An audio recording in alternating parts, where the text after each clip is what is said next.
It was one of those plain, predictable afternoons that somehow carried a strange heaviness underneath. I had just wrapped up my shift, settled into the quiet of our place, and was lazily scrolling through my phone when a message from her appeared. I'll be staying late tonight. Don't wait up, Nothing about it looked unusual on the surface. Nora often stayed late for projects, extra meetings, or sudden work demands. But after months of odd excuses, hushed phone calls, and evening absences that never quite added up, something in me sharpened. The message felt too smooth, too carefully casual. A small, cold knot formed in my stomach, one I could no longer dismiss. That text was the tipping point. The moment everything I'd quietly suspected finally aligned. I didn't lash out. I didn't accuse her. I simply leaned back, breathed, and let a calm clarity settle over me. Then I typed one sentence. Already spoke to HR over dinner. No anger. No elaboration. Just a quiet truth I had pieced together over the last several weeks. Something she would not be able to sidestep. I set the phone down and waited, feeling the air tighten as though the apartment itself sensed what was coming.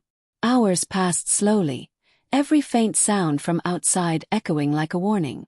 I sat still, sipping a drink, preparing for the inevitable. The click of the front door lock finally broke the silence. My pulse quickened, not with fear, but with a cold, steady anticipation. Nora stepped inside, and the instant she looked at me, I knew the message had hit its mark. Her face drained of color, her hands unsteady, her composure shattered before she even spoke. She tried to brush past me with a forced laugh, heading to the kitchen as though nothing was wrong. But the tremor in her fingers betrayed everything she had tried to hide. Her polished facade, confident, dismissive, always in control, crumbled in seconds. I said nothing. I didn't have to. My silence made her unravel faster than any confrontation ever could. She stammered, started a sentence, abandoned it, tried again, each attempt more desperate than the last.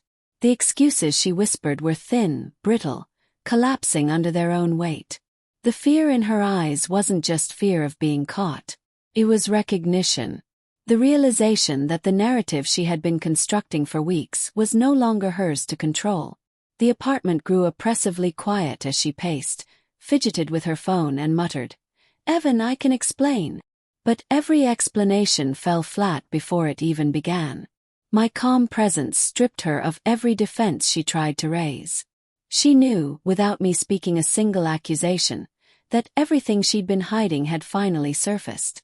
Minutes stretched, heavy and unforgiving, as she drifted around the room trying to salvage some sense of authority.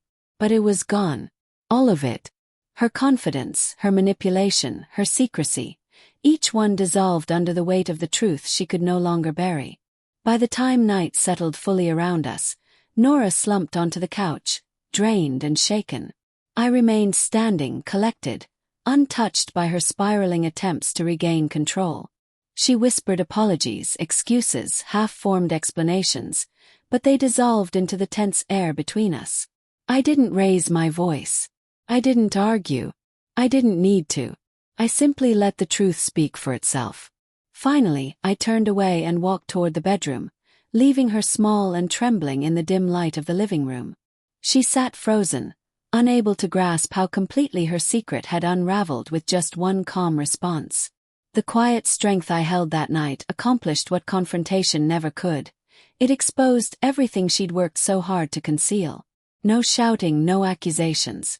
Just a steady clarity built over weeks of watching, listening, and waiting. One message.